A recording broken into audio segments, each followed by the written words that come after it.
Call of Duty Black Ops is all about fighting in these deniable operations, these secret wars that occurred under the veil of the Cold War. And these elite special forces, these black operatives, had this classified intelligence to fight these deniable operations. And we're going to take you on this epic journey all over the planet during this era fighting these secret wars. Keep that light steady, Mason. All of the specifics are related of the story, are related to the plot that we aren't yet revealing. But what I can tell you is that it does take place over a period of time. And so I think it's safe to say that the 60s is where most of this game will take place. However, there will be some other time periods that will take place as part of the story and as part of the plot. One of the things we're doing with this game, aside from taking you to different locations and different times, is we're telling a very robust story, a deep story with deep character. And so part of the reason why I don't want to give away all those locations and all those time frames is that's actually part of what we want to unfold to you as the player when you play the game.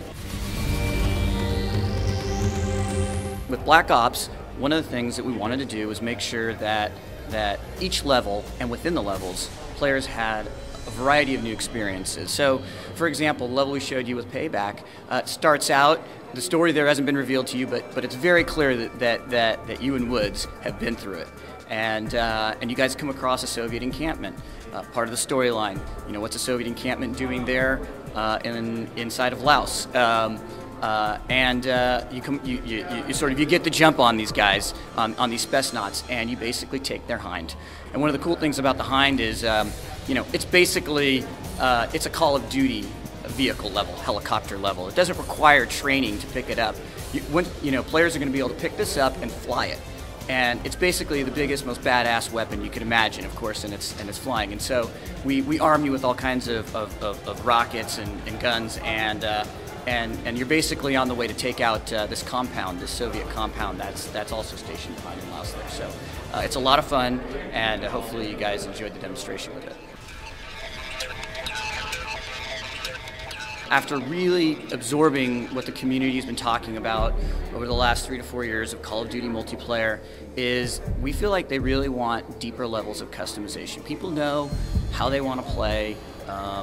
They have styles, they know how they want to create their classes and their characters and things like that. So without getting into specifics, which I'm excited to tell you about multiplayer a little bit later in the year, what I can tell you is our designers are listening to that, and they want to sort of empower the player once they've earned the right to be able to have a deeper level of customization than they've ever had. And I think the other thing that we also realize is that people play a lot of Call of Duty multiplayer, and we really want to make it easy for them to play with their friends, get in groups, stay with them, and it's more than just, it's a competitive game and it's also a social experience. So we want to be able to marry those two things really well and make a nice, robust, competitive multiplayer game for the Call of Duty players.